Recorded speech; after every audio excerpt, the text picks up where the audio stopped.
1,900억 원대 횡령 사건을 벌인 오스템 임플란트 재무관리 직원 이모 씨가 주식 미수 거래를 한 뒤 회사 돈에 손을 댄 것으로 파악됐습니다. 경찰은 이 씨가 투자 실패 때문에 횡령을 저질렀을 가능성 등을 염두에 두고 정확한 범행 동기를 확인하고 있습니다. 취재기자 연결합니다. 박기환 기자.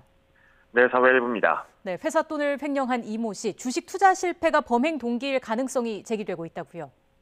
네, 그렇습니다. 오스템 임플란트 재무관리 직원 이모 씨는 지난 3월부터 횡령한 회사 돈 1,980억 원을 모두 주식에 투자한 것으로 확인됐습니다. 이 씨는 우선 지난 3월 100억 원을 횡령해 주식에 투자한 뒤 다시 회사에 돌려놨습니다. 이때는 주식 투자로 어느 정도 수익을 본 것으로 알려졌습니다.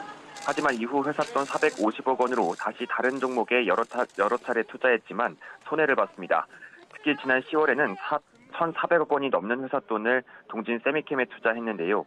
이후 여러 차례에 걸쳐 되팔면서 모두 300억 원이 넘는 손해를 봤습니다. 이 씨는 또 회사 자금에 손을 대기 전에는 주식 미수 거래에도 손을 댄 것으로 파악됐습니다. 미수 거래는 매수금의 30% 이상을 증거금으로 내고 주식을 외상으로 사는 건데요. 이후 이틀 안에 100%를 완납하지 않으면 계좌가 동결될 수도 있습니다.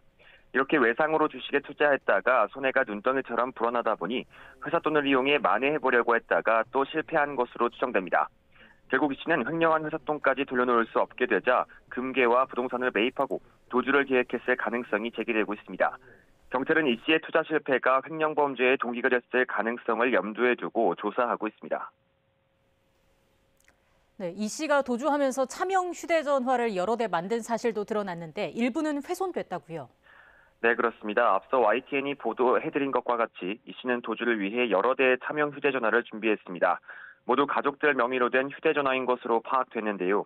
다만 가족들은 차명 휴대전화가 있었다는 사실도 몰랐다며 부인하고 있습니다.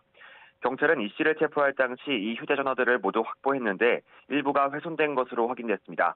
경찰은 휴대전화를 복구하고 포렌식 작업을 해 도주 과정에서 누구와 연락을 주고받았는지 확인할 예정입니다. 이와 함께 경찰은 윗선 지시가 있었는지에 대한 수사도 착수했습니다.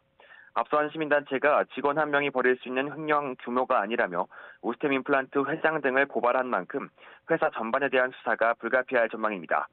무엇보다 중요한 건 남은 횡령 금액에 대한 회수 여부인데요. 이 씨 자택에서 압수한 금괴와 주식계좌 예수금, 현금과 부동산 거래, 그리고 동진 세미캠 투자 손실액 등을 감안하면 남은 건 730억 원 정도입니다.